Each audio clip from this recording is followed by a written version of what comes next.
golem wakes, closes fists, folds his face, opposing army soldiers shake. All retreat, no escape. Open space in front lines, unwinds, chokes and breaks. Any troop of fools who are stupid enough to roam his way. Bastard child of Superman and Frankenstein's creature. Sanctified slang out of gray and white speaker. Created by the ether, super ugly and horrific. Covered in resilience and the dust of deliverance. This novel is called The Golem of Brooklyn. In Jewish folklore, a golem is a humanoid creature made of mud or clay, 9-10 feet tall, always brought to life by a rabbi or a very learned, scholarly, observant, religious Jew, and always at a time of crisis. The golem of Brooklyn is not made by a rabbi or a learned or scholarly or religious man. He's made by an art teacher in Brooklyn named Len Bronstein, who has a lot of clay around and happens to be extremely stoned. And there's no crisis. Len makes the golem strictly out of boredom.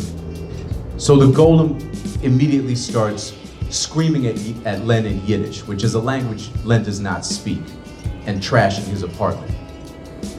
Len parks the golem in front of a television that is playing Curb Your Enthusiasm and runs out to try to find a translator.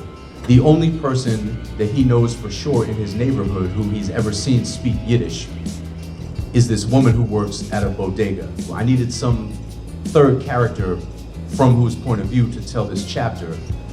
And then it occurred to me that I could tell this chapter from the perspective of the bodega cat. "Hey," said Bronstein, "you speak Yiddish, right?" Miri didn't answer right away. This was the other 1%. Adolfo hopped down off the stack of newspapers.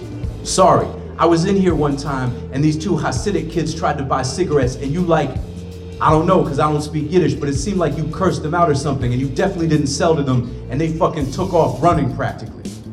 Adolfo's eyes widened. How had he slept through that? "I speak Yiddish," Miri said at last. "I grew up." The envelope of silence came mid-sentence this time.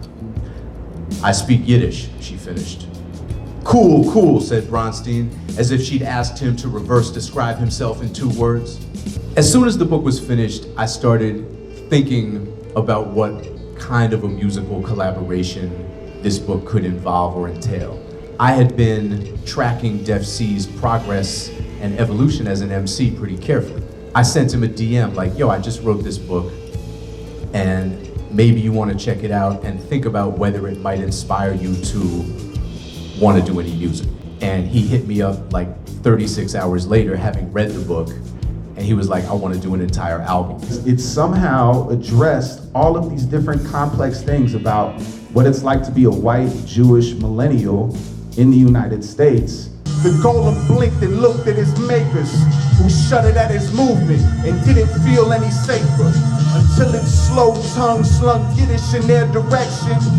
If they didn't need it, they wouldn't have given it their blessing.